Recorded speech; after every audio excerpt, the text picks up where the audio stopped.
Hello दोस्तों, good morning. स्वागत है एक बार फिर से आप सभी का एमजेटी एजुकेशन में। दोस्तों आज है 31 मई। आज की वीडियो में हम लोग बात करेंगे 31 मई 2022 की मोस्ट इंपॉर्टेंट करंट अफेयर के क्वेश्चंस के बारे में। पूरी वीडियो ध्यान से देखिएगा, पूरी वीडियो डिटेल में आपको समझाई गई है। अगर वीडियो पसंद आए तो वीडियो को लाइक और शेयर जरूर कर देना। चैनल पर नया आए हो चैनल को सब्सक्राइब कर लेना, जिससे वीडियो का नोटिफिकेशन आप तक पहुंचता रहे। और हाँ दोस्तों, आज 31 मई लास्ट डेट है एपिक पास की, तो आप एपिक पास का फायदा उठा सकते हो। अगर आप आज टेक्स्ट बुक पास परचेज करते हो तो आपको मिलेगी 50% की एक्स्ट्रा वैलिडिटी। आपको सिंपली कूपन कोड में यूज करना है एमजेटी, और आपको 10% के डिस्काउंट के साथ 50% की एक्स्ट्रा वैलिडिटी मिल जाएगी। तो जाइए गूगल प्ले स्टोर से टेक्स्ट बुक ऐप डाउनलोड कीजिए, या फिर लिंक डिस्क्रिप्शन में दिया गया है, वहां से जाकर के आप एपिक पास वेबसाइट से भी ले सकते हैं। दोस्तों एपिक पास से होगा क्या कि आप टेक्स्ट बुक के माध्यम से भारत के जितने भी एग्जाम्स होते हैं सभी के मॉक टेस्ट सॉल्व कर पाओगे, उस एक्स्ट्रा वैलिडिटी के साथ भी। और यहाँ पर दोस्तों 500 से ज़्यादा एग्जाम्स के मॉक टेस्ट अवेलेबल है, 38,000 से ज़्यादा मॉक टेस्ट यहाँ पर अवेलेबल है। तो इन सब का आप फायदा उठा सकते हो। अभी के लिए सुनहरा ऑफर है, आज लास्ट डेट है क्योंकि 28 से 31 मई तक ये चल रहा है। तो आज के लिए ऑफर है, आज इसका आप फायदा उठाइए। चलिए बात करते हैं लास्ट डे के क्वेश्चंस की, कहीं आप भूल न जाओ। कर लेते हैं क्विकली रिवीजन। दोस्तों टाटा आईपीएल 2022 का खिताब गुजरात टाइटंस ने जीत लिया है। और वहीं तुर्की में दोस्तों आईबीए महिला विश्व मुक्केबाजी चैंपियनशिप में पदक तालिका में शीर्ष पर तुर्की ही रहा है। तुर्की में ही आयोजित हुआ था और वही टॉप पर रहा 5 गोल्ड के साथ। हाल ही में रक्षा मंत्री राजनाथ सिंह ने उत्तराखंड में नए रक्षा संपदा सर्किल को मंजूरी दी हुई है। और एनआईटी तिरुचिरापल्ली ने परम पोरुल सुपर कंप्यूटर्स का उद्घाटन किया है। और ट्रायंगल ऑफ सैडनेस ने दोस्तों कांस फिल्म फेस्टिवल में पाम डी ओर खिताब जीत लिया है। और इसके अलावा दोस्तों अभी भारत का सबसे बड़ा व्यापारिक भागीदार देश बनकर के उभरा है अमेरिका। अमेरिका ने चाइना को पीछे कर दिया है। जितेंद्र सिंह जो कि केंद्रीय मंत्री हैं, इन्होंने भारत के पहले बायोटेक पार्क का उद्घाटन किया जम्मू कश्मीर में। उत्तर भारत के पहले रहेगा यहाँ पर, उत्तर भारत के पहले बायोटेक पार्क का उद्घाटन किया जम्मू कश्मीर में। और वहीं अरुणाचल प्रदेश में दोस्तों बंदर की एक नई प्रजाति खोजी गई है, जिसका नाम सेला पास के नाम पर रखा गया है। और भारतीय नौसेना के आईएनएस गोमती को दोस्तों 34 सालों की सेवा के बाद सेवा मुक्त किया गया है। पंजाबी भाषा की लेखिका सुल्ताना बेगम का निधन हो गया है। बहुत ही फेमस ये राइटर हुआ करती थी। तो ये तो टॉप 10 क्वेश्चंस थे कल के वीडियो के, जिनका आपने रिवीजन किया, और रिवीजन बहुत जरूरी होता है, रिवीजन जरूर करते रहा करो। चलिए बात करते हैं आज के दिन के शानदार क्वेश्चंस की। आज आपके लिए पहला क्वेश्चन है, अंतर्राष्ट्रीय एवरेस्ट दिवस कब मनाया गया? इंटरनेशनल एवरेस्ट डे या कहें इंटरनेशनल माउंट एवरेस्ट डे दोस्तों प्रत्येक वर्ष 29 मई को मनाया जाता है। माउंट एवरेस्ट के बारे में बताने के लिए, लोगों को इसके महत्व के बारे में बताने के लिए, साथ ही इसके बारे में परिचय कराने के लिए ये दिवस मनाया जाता है। माउंट एवरेस्ट डे कब से मनाया जाता है? तो दोस्तों ये 2008 से मनाया जाता है। क्यों? क्योंकि 2008 में ही एडमंड हिलेरी की मृत्यु हो गई थी, तब से ये शुरू हुआ था। लेकिन ये दिन क्यों मनाया जाता है 29 मई को, ये इंपॉर्टेंट है। 29 मई को इसलिए मनाया जाता है क्योंकि इसी दिन सर एडमंड हिलेरी और नेपाल के तेंजिंग नार्गे, इन दोनों ने माउंट एवरेस्ट पर पहली बार चढ़ाई की थी। तो ध्यान रखिएगा, शुरुआत हुई 2008 से, लेकिन दिन चुना गया था 29 मई इसलिए क्योंकि इसी दिन इन दोनों ने पहली बार माउंट एवरेस्ट फतह किया था। न्यूजीलैंड के थे सर एडमंड हिलेरी। क्लियर है? माउंट एवरेस्ट दोस्तों 8,848.86 मीटर की ऊंचाई के साथ दुनिया की सबसे ऊंची चोटी है। अभी ऑफिशियल डेटा जारी हुआ था 8,848.86 मीटर का, तो इसको आप याद रखेंगे। ये तो माउंट एवरेस्ट दिवस है, और लोग काफी बार कंफ्यूज होते हैं, इसे पर्वत दिवस मान लेते हैं। लेकिन अंतर्राष्ट्रीय पर्वत दिवस दोस्तों 11 दिसंबर को मनाया जाता है। इसको याद रखिएगा, ये अलग दिवस है और ये अलग दिवस है। ठीक है, 29 मई अलग है और 11 दिसंबर अलग है। यहाँ पर अब मई मंथ का, क्योंकि आज आखिरी दिन है मई मंथ का, तो आज जितने भी दिवस आए थे मई मंथ में कर लेते हैं रिवीजन। 1 मई को अंतर्राष्ट्रीय श्रमिक दिवस मनाया गया। 1 मई को ही महाराष्ट्र गुजरात स्थापना दिवस। 3 मई को विश्व प्रेस स्वतंत्रता दिवस। 4 मई को अंतर्राष्ट्रीय अग्निशामक दिवस। 7 मई को विश्व एथलेटिक दिवस। 8 मई को वर्ल्ड रेड क्रॉस डे। और 11 मई को नेशनल टेक्नोलॉजी डे मनाया गया। और वहीं 12 मई को इंटरनेशनल नर्स डे मनाया गया। 14 मई को दोस्तों विश्व प्रवासी पक्षी दिवस इस बार मनाया गया। ये सेकंड सैटरडे को मनाया जाता है मई और अक्टूबर महीने के। 16 मई को अंतर्राष्ट्रीय प्रकाश दिवस। 16 मई को ही राष्ट्रीय डेंगू दिवस। 18 मई को अंतर्राष्ट्रीय संग्रहालय दिवस, ये इंपॉर्टेंट है, international museum day, the power of museums इसकी थीम थी। एचआईवी वैक्सीन जागरूकता दिवस भी 18 मई को ही मनाया गया। 20 मई को विश्व मधुमक्खी दिवस मनाया गया। 20 मई को ही विश्व मेट्रोलॉजी डे मनाया गया। 22 मई को अंतर्राष्ट्रीय जैव विविधता दिवस मनाया गया, इंटरनेशनल बायोडाइवर्सिटी डे, बहुत इंपॉर्टेंट है। 25 मई को विश्व थायराइड दिवस मनाया गया, और अभी 31 मई को याद रखिएगा एक और दिवस मनाया जाता है, विश्व तंबाकू निषेध दिवस। विश्व तंबाकू निषेध दिवस, ठीक है ना। अभी कल इसके बारे में हम लोग चर्चा करेंगे अच्छे से, ठीक है। चलो अगला देखते हैं, आज ये दिवस है। अगला, हाल ही में किस न्यायाधीश को लोकपाल अध्यक्ष का अतिरिक्त प्रभार सौंपा गया? तो दोस्तों भारत के अब अतिरिक्त प्रभार पा चुके हैं लोकपाल के पद के लिए प्रदीप कुमार मोहंती जी, जस्टिस प्रदीप कुमार मोहंती। अभी देखिए नियुक्त नहीं किए गए हैं पूरी तरीके से लोकपाल अध्यक्ष के रूप में, इनको अभी एक्स्ट्रा चार्ज मिला हुआ है।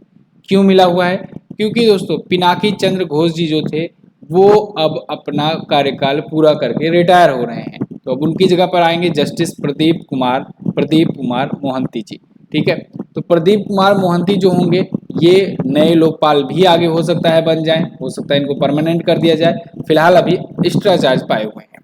तो पिनाकी चंद्र घोष जी जो कि भारत के पहले लोकपाल थे, अभी तक ये अपने पद पर थे, लेकिन अब इनका कार्यकाल हो गया है पूरा, तो अब ये जाएंगे, अपने पद से हटेंगे। रामनाथ कोविंद जी जो कि भारत के प्रेसिडेंट हैं, इन्होंने नियुक्ति की हुई है, अतिरिक्त प्रभार दिया हुआ है प्रदीप कुमार मोहंती जी को। लोकपाल पर मैंने आपको वीडियो दी हुई थी, ओम्बुड्समैन क्या होता है, लोकपाल क्या होता है दोस्तों। 2019 में भारत में फाइनली इसका गठन किया गया, मांग तो बहुत दिन से हो रही थी, अन्ना हजारे भी लोकपाल बिल को लेकर के चर्चा में रहे, ठीक है। तो लोकपाल में फिलहाल 6 सदस्य होते हैं। अब इन 6 सदस्यों में दोस्तों 3 तो होते हैं जुडिशियल मेंबर और 3 होते हैं नॉन जुडिशियल मेंबर। और भारत में स्थिति ऐसी है कि 3 जो जुडिशियल मेंबर होते हैं उनमें से 2 पद तो आज तक पिछले 2 सालों से खाली ही पड़ा हुआ है। फिर भी यहाँ पर आ जाते हैं, लोकपाल जो होता है काम क्या करता है, ये भ्रष्टाचार मामलों की जांच करता है। जैसे दोस्तों केंद्र में होता है लोकपाल यानी ओम्बुड्समैन, ऐसे ही दोस्तों राज्यों में होता है लोकायुक्त। तो राज्यों में लोकायुक्त नियुक्त किए जाते हैं, ठीक है ना, ये भी आप याद रखेंगे। तो इनकी कार्यकाल की टाइम पीरियड क्या होता है, 5 साल की अवधि या 70 साल की उम्र, जो भी पहले हो जाए। क्लियर है बिल्कुल। बाकी आप ओम्बुड्समैन पर वीडियो देख लेंगे तो आपको काफी ज्यादा डिटेल मिल जाएगी। अगला, हाल ही में महिला T20 चैलेंज पुरस्कार किसने जीता? तो महिला T20 चैलेंज पुरस्कार एक बार फिर से जीत लिया है सुपरनोवा की टीम ने। सुपरनोवा की टीम गजब है दोस्तों, इसने तीसरी बार जीत लिया हुआ है ये खिताब, महिला T20 चैलेंज का पुरस्कार। सुपरनोवा टीम, अभी 2018 से ही शुरुआत हुआ है महिला T20 चैलेंज का, लेकिन 2018 में हुआ, फिर 19 में हुआ, फिर 20 में हुआ, 21 वाला हो नहीं पाया ड्यू टू कोविड-19, और फिर 22 में जाकर के हुआ। तो अब इन देखिए 4 इवेंट में 3 बार सुपरनोवा की टीम ने जीता हुआ है खिताब। सुपरनोवा की टीम बनी है चैंपियन, तीसरी बार इसने जीता हुआ है, एक रिकॉर्ड कायम किया है। ये महिलाओं का 20-20 ओवर का चैलेंज खिताब होता है, एक टूर्नामेंट होता है, जैसे IPL होता है पुरुषों का, ऐसे महिलाओं का ये होता है, ठीक है, महिला T20 चैलेंज। ये भी BCCI के द्वारा ही आयोजित कराया जाता है। तो सुपरनोवा ने दोस्तों वेलेस्टी को हरा करके ये खिताब जीता है। अब देखो 3 बार तो ये जीते हुए हैं, एक बार और कौन जीता हुआ है, तो एक बार दोस्तों ट्रेल ब्लेजर ने जीता। किसने? ट्रेल ब्लेजर ने जीता था 2020 वाला इवेंट, और बाकी तो 3 इवेंट यही जीती हुई है। अच्छा, इस बार सबसे ज्यादा रन किसने बनाया? हरमनप्रीत कौर ने 362 रन बनाए, कैप्टन थी। सबसे ज्यादा विकेट किसने लिया? राधा यादव 12 विकेट लिए हैं, ये भी आप याद रखेंगे। कल मैंने आपको IPL पर वीडियो दी थी, तो IPL वाली अगर वीडियो नहीं देखे हो तो उसको जरूर देख लेना, क्योंकि मोस्ट इंपॉर्टेंट IPL से कौन कौन से क्वेश्चन बन सकते हैं कल की वीडियो में कवर किया गया था, ठीक है। चलिए, तो डेली ट्रेंडिंग टॉपिक पर भी वीडियो आती है, इसलिए चैनल को सब्सक्राइब करके रखो। अगला, फॉर्च्यून 500 लिस्ट के अनुसार दुनिया के सबसे अमीर CEO कौन बने? तो दुनिया के सबसे अमीर CEO दोस्तों बन गए हैं एलन मस्क, ठीक है। ये दुनिया भर के जितने CEOs हैं उनमें सबसे अमीर CEO यानी कि सबसे ज़्यादा सैलरी लेने वाले CEO कौन है, इसकी लिस्ट अभी हाल ही में फॉर्च्यून 500 ने जारी की हुई थी, और इसमें बताया कि एलन मस्क जो हैं ये सबसे ज़्यादा सैलरी उठाते हैं, ठीक है। Elon Musk Tesla, SpaceX, Hyperloop, Boring, बहुत सारी कंपनियों के मालिक हैं। तो फिलहाल ये सबसे अमीर व्यक्ति भी हैं, आप सबको पता है, और ये सबसे ज़्यादा सैलरी पाने वाले CEO भी हैं। यहाँ पर टॉप 5 की लिस्ट मैंने दे रखी हुई है। जैसे एलन मस्क जो है टेस्ला के CEO हैं, ये $23.5 बिलियन का लेते हैं, सैलरी लेते हैं। टिम कुक जो हैं ये $770.5 मिलियन की सैलरी उठाते हैं। और वहीं जेन्स हैंग जो हैं एनवीडिया के, ये 561 यूएस डॉलर उठाते हैं सैलरी, मिलियन का US dollar. Reed Hastings Netflix के, ये 453.5 मिलियन दोस्तों लेते हैं। और लियोनार्ड स्केल्फर, ये दोस्तों रेगनॉन फार्मास्यूटिकल कंपनी से हैं और इन्होंने 452.9 मिलियन की सैलरी उठाई हुई है। क्लियर है? आप देखेंगे कि एक बंदा है बिलियन में बात कर रहा है, बाकी सब मिलियन में ही है अभी तक। चलिए अगला देखते हैं। हाल ही में किस राज्य को तंबाकू नियंत्रण के लिए WHO पुरस्कार मिला? ये बहुत इंपॉर्टेंट क्वेश्चन है दोस्तों। तंबाकू नियंत्रण के लिए अभी हाल ही में झारखंड को मिला है WHO पुरस्कार। वर्ल्ड हेल्थ ऑर्गेनाइजेशन के द्वारा तंबाकू नियंत्रण के लिए, तंबाकू की तस्करी, तंबाकू के यूजेस, इसके नियंत्रण के लिए झारखंड को पुरस्कार दिया गया है। ये क्वेश्चन बनेगा ही बनेगा, बहुत इंपॉर्टेंट क्वेश्चन है ये। तो WHO ने, वर्ल्ड हेल्थ ऑर्गेनाइजेशन ने अभी हाल ही में ये पुरस्कार देने की घोषणा करी हुई है। ये पुरस्कार आज दिया जाएगा दिल्ली में। दिल्ली में दोस्तों 31 मई 2022 को, आज क्योंकि आज विश्व तंबाकू निषेध दिवस है, इस दिन एक कार्यक्रम आयोजित करा करके झारखंड को दिया जाएगा। तो झारखंड का जो स्वास्थ्य विभाग है वो जाएगा और अवार्ड रिसीव करेगा। WHO के बारे में अगर हम लोग बात करें तो 7 अप्रैल 1948 को स्थापना हुई थी, आप सबको पता है। टेड्रोस एधनोम इसके अध्यक्ष हैं और अभी हाल ही में इनका कार्यकाल एक बार फिर से बढ़ाया गया है, एक बार दोबारा कार्यकाल पा गए हैं। ये जिनेवा में इसका हेडक्वार्टर है। इतना क्लियर है? झारखंड के बारे में जान लो। झारखंड मैप में आप देख पाओगे यहाँ पर है। ये बिहार से अलग हुआ था। कब अलग हुआ था बिहार से? बिहार से ये 15 नवंबर को अलग हुआ था। देखिए समझिए स्टोरी।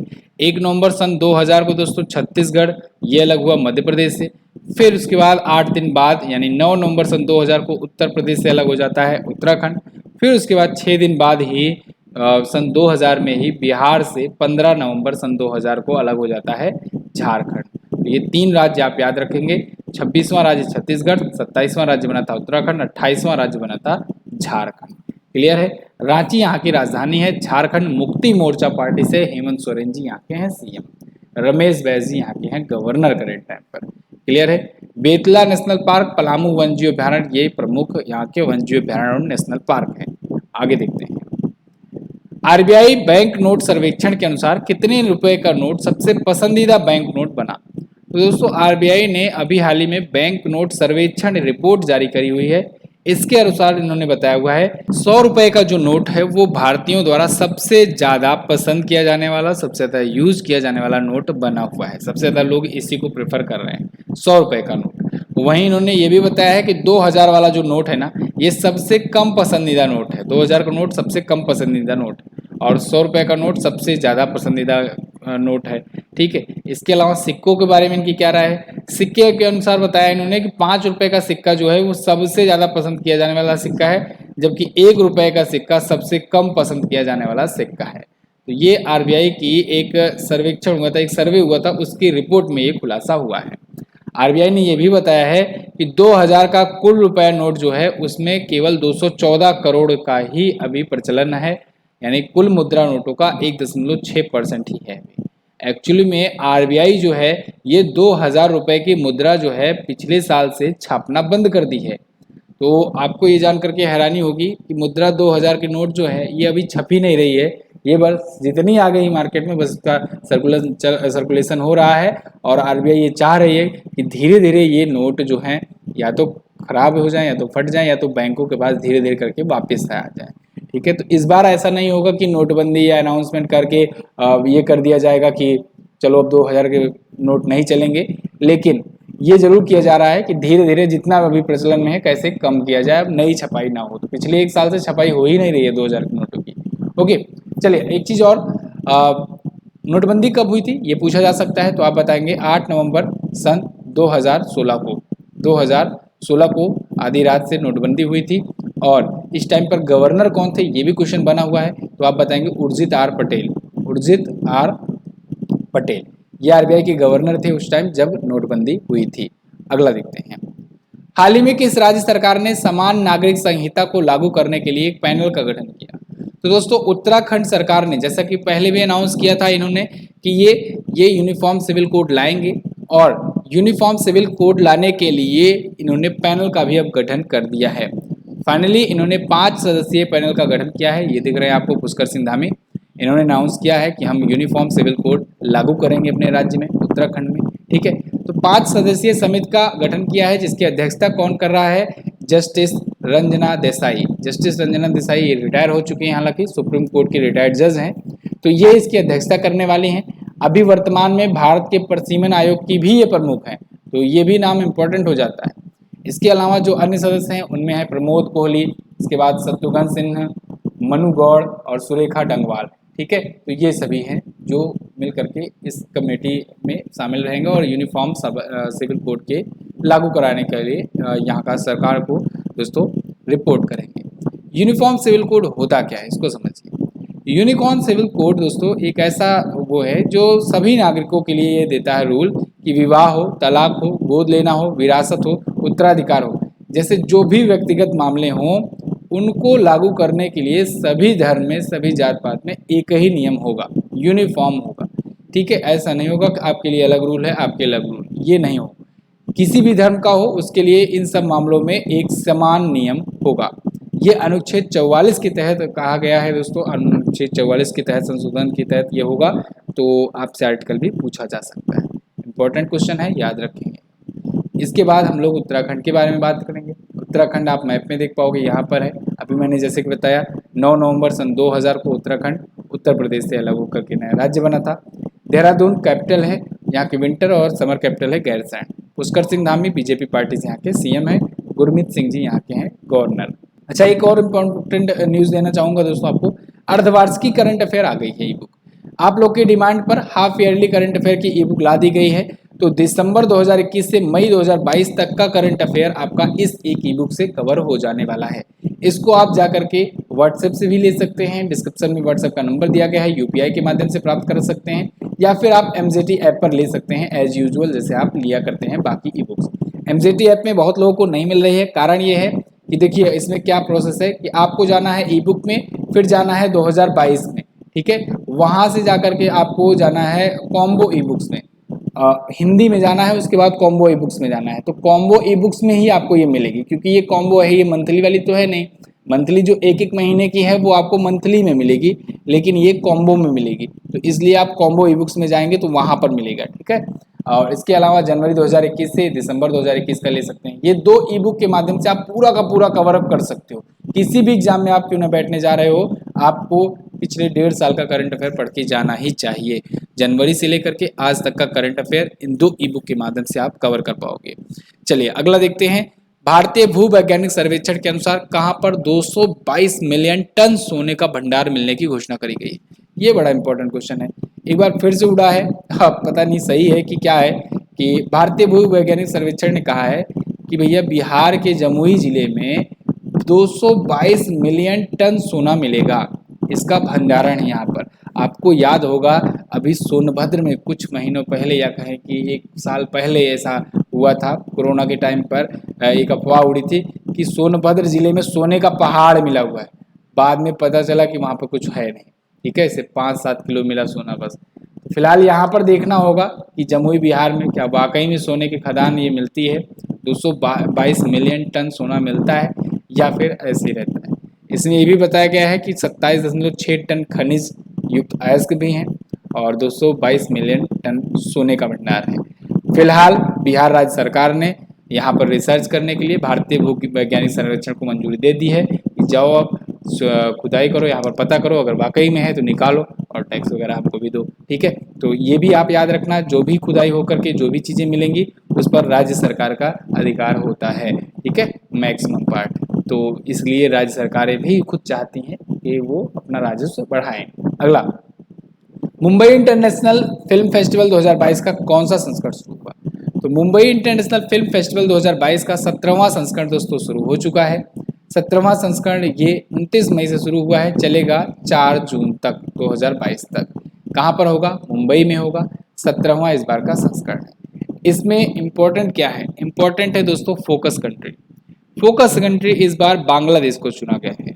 और इसमें अब देखो फिल्म फेस्टिवल आयोजित कराया जा रहा है, तो इसमें बहुत सारे अवार्ड्स मिलेंगे। जैसे अभी कांस फिल्म फेस्टिवल आयोजित कराया गया था, जिसके बारे में मैंने आपको बताया था, कई अवार्ड मिले थे।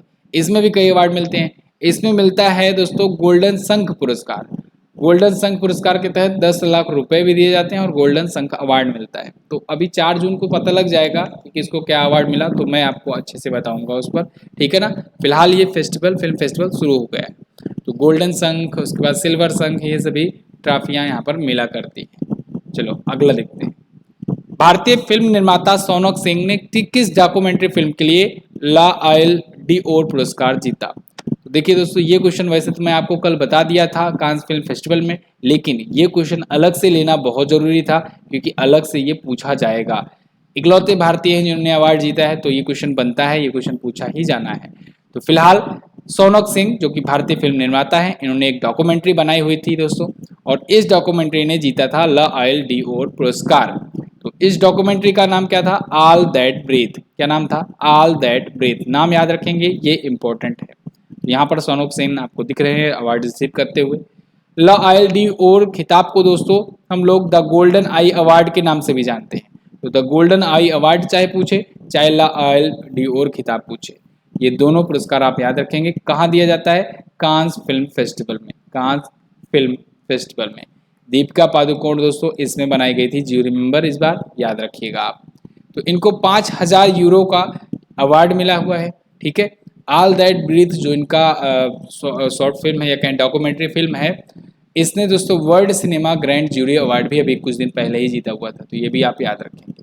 क्लियर? तो ये तो थे दोस्तों आज के दिन के टॉप 10 करंट अफेयर के क्वेश्चंस। आई होप आपको वीडियो पसंद आई होगी। अगर वीडियो पसंद आई है, वीडियो को लाइक कीजिए, शेयर कीजिए अपने दोस्तों के पास, शेयर कर दीजिए आज आप लोग 5-5 लोगों के पास। और हाँ, स्टेटस जरूर लगाइएगा व्हाट्सएप पर, जिससे और भी लोगों को पता चल सके इस कंटेंट के बारे में। आप लोग शेयर करते हो तो कॉन्फिडेंस मेरा बढ़ता है। आप लोग प्लीज शेयर जरूर किया करो वीडियो। लास्ट डे के क्वेश्चंस में बात करेंगे हम लोग, जो कल मैंने आपसे क्वेश्चन पूछ रखे थे। विश्व व्यापार संगठन के कितने सदस्य देश हैं? तो 164 सदस्य देश हैं वर्ल्ड ट्रेड ऑर्गेनाइजेशन। 2022 में, अप्रैल 2022 में थोक महंगाई दर कितनी हो गई है? तो 15.08 हो गई है। बहुत सारे लोग अभी भी कंफ्यूज थे। सीपीआई उन्होंने बता दिया। सीपीआई दोस्तों 7.79% है, जबकि डब्ल्यूपीआई है 15.08%, ठीक है। तो ये दो क्वेश्चंस थे। अब बात करेंगे आज के दो क्वेश्चंस की। आज का पहला क्वेश्चन आपसे है, आईपीएल में किसे ऑरेंज कैप विनर कहा जाता है? ऑरेंज कैप विनर किसे कहते हैं? पर्पल कैप विनर किसे कहते हैं? दोनों बता दीजिएगा। 12वें आईबीए महिला विश्व चैंपियनशिप में तुर्की ने कुल कितना गोल्ड मेडल जीता? दोनों क्वेश्चंस के बारे में आपको जो पता हो डिटेल में जरूर आंसर करना। इसकी क्विज और पीडीएफ मिलेगी आपको हमारे एप्लीकेशन पर। गूगल प्ले स्टोर पर जाइए, एमजेटी ऐप डाउनलोड कीजिए और फ्री में क्विज वगैरह प्राप्त कीजिए। आप बहुत सारे कोर्सेज भी ले सकते हैं जाकर के ऐप पर। मिलते हैं दोस्तों अगली वीडियो में, तब तक के लिए नमस्कार, जय हिंद, वंदे मातरम।